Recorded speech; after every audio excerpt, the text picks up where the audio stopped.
दोस्तों, आप सभी का हमारे YouTube चैनल बीबीसी एकेडमी में बहुत बहुत स्वागत है। आज हम लोग जानने वाले हैं कंप्यूटर की थर्ड जनरेशन के बारे में। इससे पहले की दो वीडियोस में हम लोग जान चुके हैं फर्स्ट और सेकंड जनरेशन के बारे में। तो आज हम लोग जानेंगे थर्ड जनरेशन के बारे में। सबसे पहले हम लोग इसमें जानते हैं कि थर्ड जनरेशन हमारा स्टार्ट कब से हुआ था।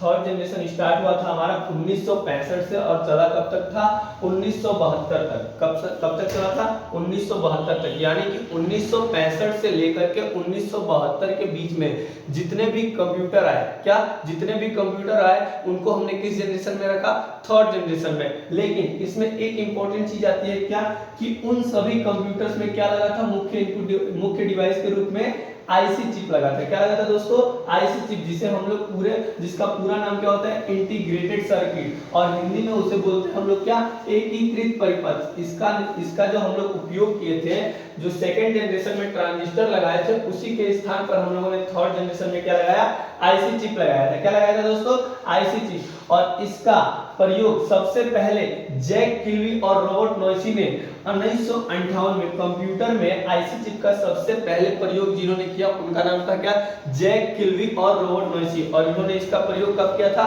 1958 में। कब किया था, 1958 में। वो भी किसके स्थान पर, ट्रांजिस्टर के स्थान पर। यानी कि इन्होंने ट्रांजिस्टर को निकाल करके उसके स्थान पर क्या लगाया, आईसी चिप लगाया। क्या लगाया दोस्तों, आईसी चिप लगाया। देखिए आईसी चिप जो होता है ना, वो तीन उपकरणों से मिलकर के बनता है। किससे किससे, तो ट्रांजिस्टर, रजिस्टर और कैपेसिटर, इन तीनों का समूह क्या कहलाता है, आईसी चिप कहलाता है। क्या कहलाता है दोस्तों, आईसी चिप। देखिए आईसी चिप बनाया गया इन तीनों को मिला करके। क्या करके बनाया गया, इन तीनों को मिला करके, ट्रांजिस्टर, रजिस्टर और कैपेसिटर को मिला करके बनाया गया। लेकिन क्या था, आईसी चिप में इन तीनों के आकार को और छोटा कर दिया गया। क्या कर दिया गया, और छोटा कर दिया, जिससे आईसी चिप का भी आकार छोटा हुआ और हमारे कंप्यूटर का भी आकार छोटा हुआ। चलिए देखते हैं इसके आगे आता है सबसे महत्वपूर्ण चीज क्या, कि ये तकनीक इसमें कौन सी यूज की गई। देखिए सबसे पहले आईसी चिप देखते हैं हम लोग, किसकी बनी थी, सिलिकॉन की। ये मोस्टली इंपॉर्टेंट है, ठीक है, ध्यान में रखेंगे इस बात का कि किससे बना था आईसी चिप,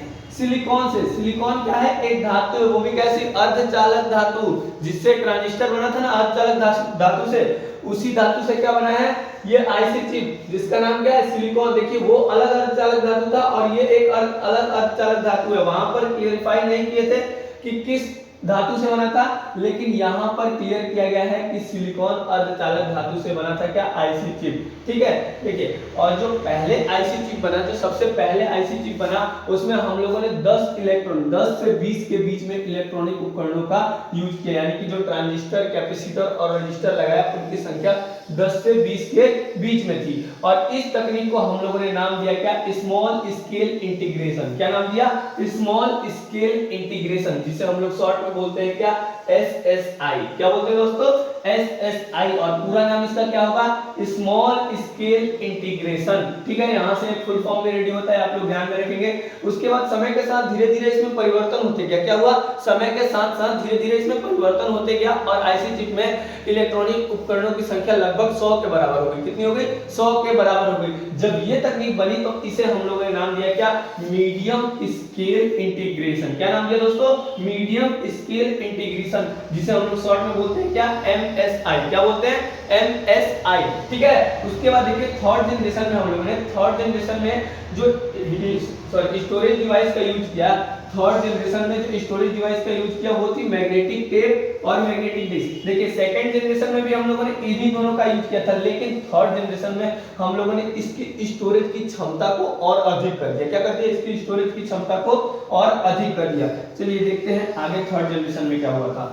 थर्ड जनरेशन में देखिए, इससे पहले जो था ना, हमारे दोनों जनरेशनों में इनपुट डिवाइस के लिए और आउटपुट डिवाइस के लिए हम लोगों ने पंच कार्ड और पेपर टेप का यूज किया। लेकिन सबसे पहली बार थर्ड जनरेशन में हम लोगों ने इनपुट के लिए यूज किया किस चीज का, कीबोर्ड का। इनपुट के लिए किसका यूज किया, कीबोर्ड का, और आउटपुट के लिए मॉनिटर का। यहीं से थर्ड जनरेशन से ही कीबोर्ड और मॉनिटर का यूज होना स्टार्ट हुआ। ठीक है, उसके बाद आता है थर्ड जनरेशन में एक MICI डिवाइस का यूज किया, जो कि एक इनपुट डिवाइस है। क्या है, जो कि एक इनपुट डिवाइस है जिसका पूरा नाम क्या है, magnetic ink card recognization, character recognition. क्या है, मैग्नेटिक इंक कैरेक्टर रिकॉग्नाइजेशन या कार्ड रीडर भी हम लोग इसे बोल सकते हैं। उसके बाद एक आउटपुट डिवाइस जिसमें बना प्लॉटर, जिसे हम लोग क्या बोलते हैं, प्लॉटर। फिर एक इनपुट डिवाइस क्या, स्कैनर। ये इन तीनों का आविष्कार जो हुआ वो कब हुआ, थर्ड जनरेशन के समय काल में ही हुआ था।